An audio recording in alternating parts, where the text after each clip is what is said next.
Marfugel News going live in 3, 2.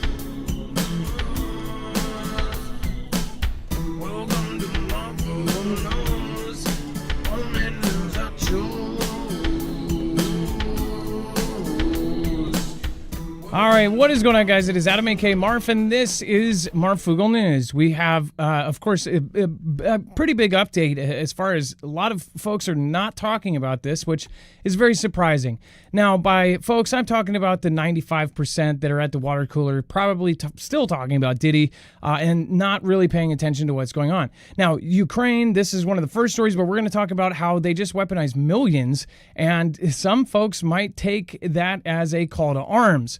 We'll talk about that here in a minute. That is much more important than anything that is coming out of Ukraine. But with this is a big update in Ukraine because essentially they took out a base with some of Russia's most important, bombers on it. And the bombers, those bombers, when they go to flee or when they're leaving that base, go to this other base. Well, they just apparently attacked that base as well. So it's going to piss off Russia. Of course, nobody cares at this point. Like, a lot of people don't care if we piss off Russia and I say we because, there's puppetry going on with Ukraine. They don't care when we piss them off. But at this point, you have to kind of look at the big picture and see how many countries are really teaming up, that are treating together, that are planning to do something together. In my view, and I'll just tell you, you're here for mostly our view here. And again, I do believe that this is all of these countries slowly making their way towards all teaming up and being the other adversary in World War III. So as far as this goes, when you have events like this, I do believe it's important. And again, I've been following this for 9 years or something every single day. So again, I really do believe that this is something that, a lot of people are not going to talk about, but it is going to be a big deal. They ended up hitting and launching an attack on Russian airbase that's used as a fallback spot for fighter jets pulled from more vulnerable locations. Also, there are some of the things, the different reasons why Russia could use nukes. I know that that's a little part, but I'm sure people will talk about it in the next couple of days, or at least there will be articles saying that they once again passed those red lines, right? Now, before we go into some of the Iranian stuff is really freaky because we're talking about, threats against the president. We're talking about telling millions and millions, if not, a billion folks to essentially look at certain people like they are enemies. So we'll talk about that here in a second. Before we do, I do want to remind you guys, we're completely independent. This show, 5 days a week, is, again, on our own. So if you guys do want to support us and get yourself prepped up for one of the most scary situations, which is an EMP strike from an adversary or a Carrington-level event from the sun, then you definitely want to get an EMP shield on your cars, trucks, motorcycles, boats, generators, pretty much anything that you want to keep running, including those gas jennies. Then you definitely want to get an EMP shield on. It's very easy to put into your car. Again, all new cars, anything pretty much after 1980 is going to be perished on site after a massive EMP. If you do not want that to happen, then you would just add yourself a EMP shield to it. Again, it's a very small device, red to red on your battery, black to black on your battery, green to ground, and you are set. Just bolt it into the side of your chassis in your car, and then your car is going to run. All of the 160 plus chips in your car will still be working, and that is the main point. marfugelnews.com/EMP, and make sure to use the code MARF. You'll get $50 off per device, and you will help our small channel. All right, let's bring in my co-host/internet brother, Dex James. What is going on, and how are you doing today? Hello, Adam, and hello, Fugel fam. I'm doing just fine. So we have an Iranian, quote, AKA CIA hackers threatened to leak 100 gigabytes of stolen Trump team emails. Dex, do you want to go over that? Yeah, certainly. So this group is called Robert, and they have actually been prosecuted before.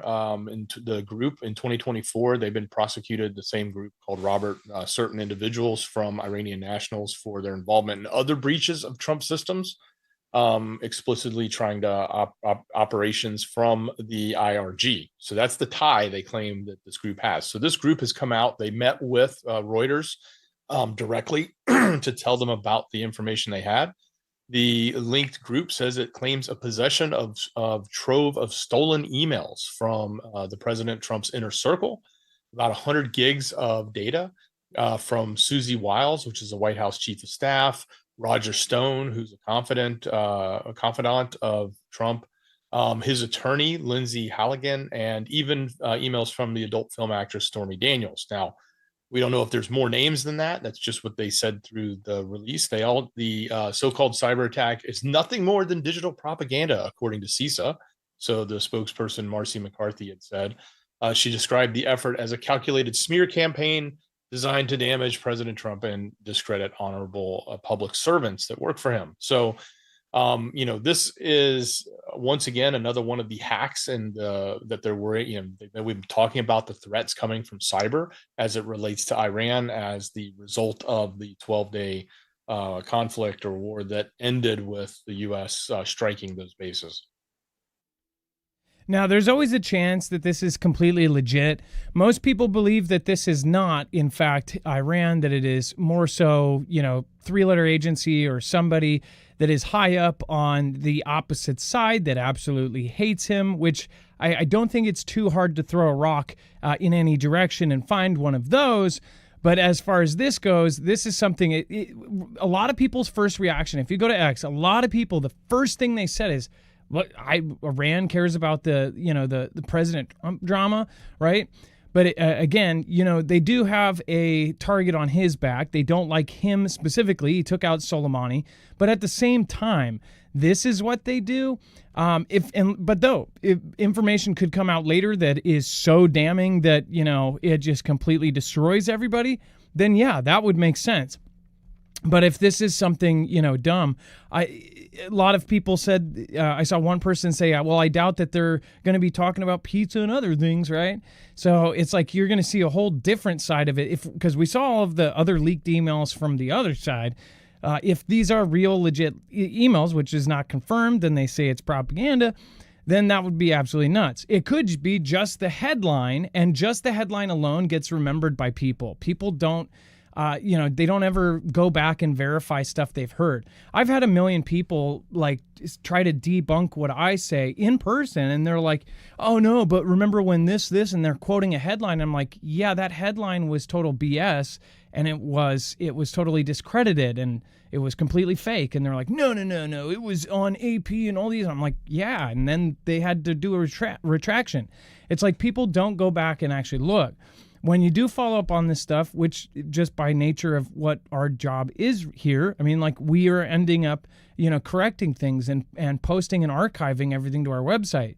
So a lot of the things, it's like people just have to, check back in a couple days and they'll find out the truth.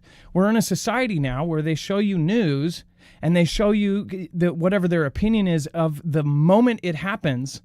And then people react on the initial reaction. Look at let's judge this person before we see a body cam. It's that kind of thing with almost everything. The Native American, the kid and the Native American kid, it's like they didn't have the full video, but yet they completely just judged that situation, almost ruined somebody's life. In fact, they've ruined lots of people's lives, taking things out of context. So with this, I also saw a lot of folks talking about Roger Stone. They're like, I don't care. They don't care about Stormy Daniels. Honestly, if there was stuff with Stormy Daniels or more payments or even more of him hooking up, I'm sure that there are many women in the audience that absolutely think that's disgusting. But at the same time, most people at this point are so over the Stormy Daniels, the other stuff. They just want our country put back together. They just want to be able to afford groceries. They just want to be able to go back to work. They just want to be able to survive. So I've seen people really outweigh anything negative about his personal life. I've seen almost everybody I've talked to say, yeah, but it's like, oh, well, I would love to have cheaper groceries. We don't know how well it is even doing right now.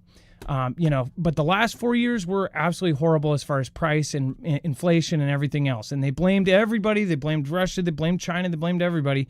But again, nobody took any kind of responsibility for themselves. So with this, this is something that we'll see if it turns into a giant thing, but we don't know.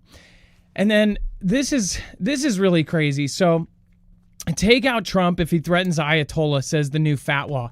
And I didn't know. I have heard fatwas so many times. We've covered them, but he's the Grand Ayatollah. He's the Grand Ayatollah Nasir Marakim, and I don't know how that structure works. Like, is this the Ayatollah, the big one, the Supreme Ayatollah, the Grand? Do they have like a McDonald's size or Biggie size? I don't know.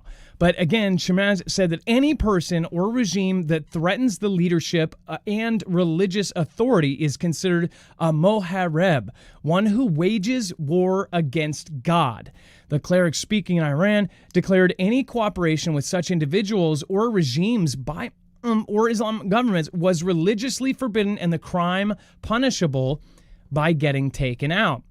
The ruling was published following a formal inquiry of how should respond to threats against Ayatollah Ali Khamenei and other Shia religious authorities.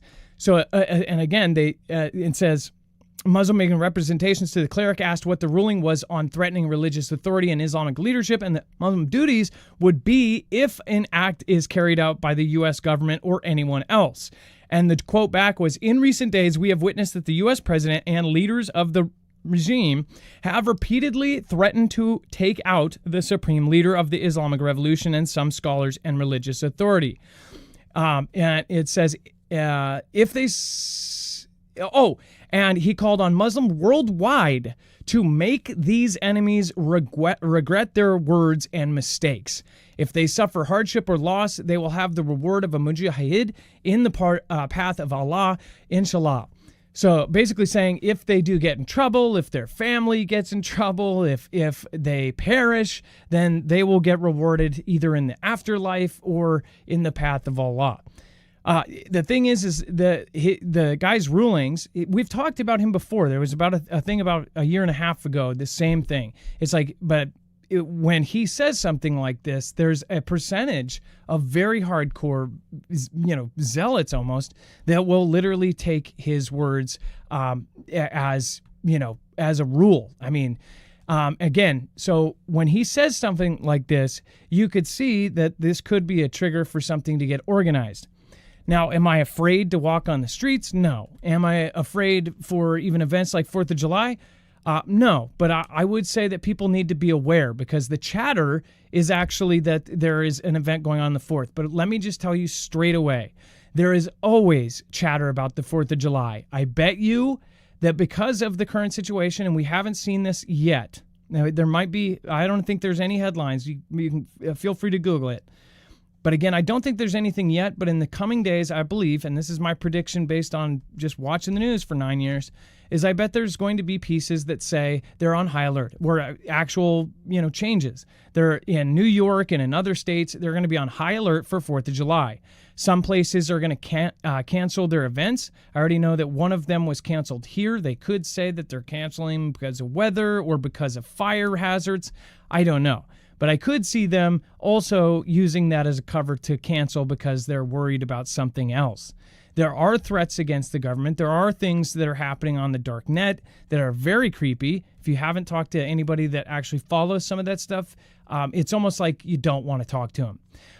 Military members have said that bases are going to be on high alert, and you are going to find out exactly why in just a few minutes. We're going to go over to Marfugol TV right after this. We're going to talk about they caught 2 Chinese nationals spying on our bases, which after if you've been following this show for a while or if you've been following the news or even been following what's been going on, there's been land purchased by almost all of our U.S. bases. And now we actually have spies looking around, taking track of our Navy and our assets. So that is a sign. So hopefully you guys pay attention and hopefully you guys follow us over to the next show over on Marfugol TV. We will see you. And guys, I hope you're safe for the 4th of July. But again, make sure to be aware. There is a ton of chatter about it, and I almost guarantee they're going to start saying that the different places are on high alert. We'll see with time. All right, you guys, join us over on Marfugol TV. You are actually going to see this as the thumbnail, Spies Caught on Bases, Pearl Harbor 2.0.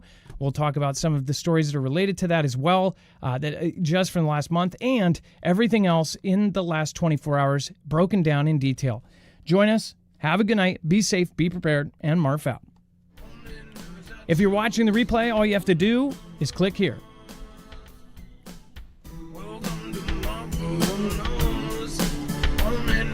True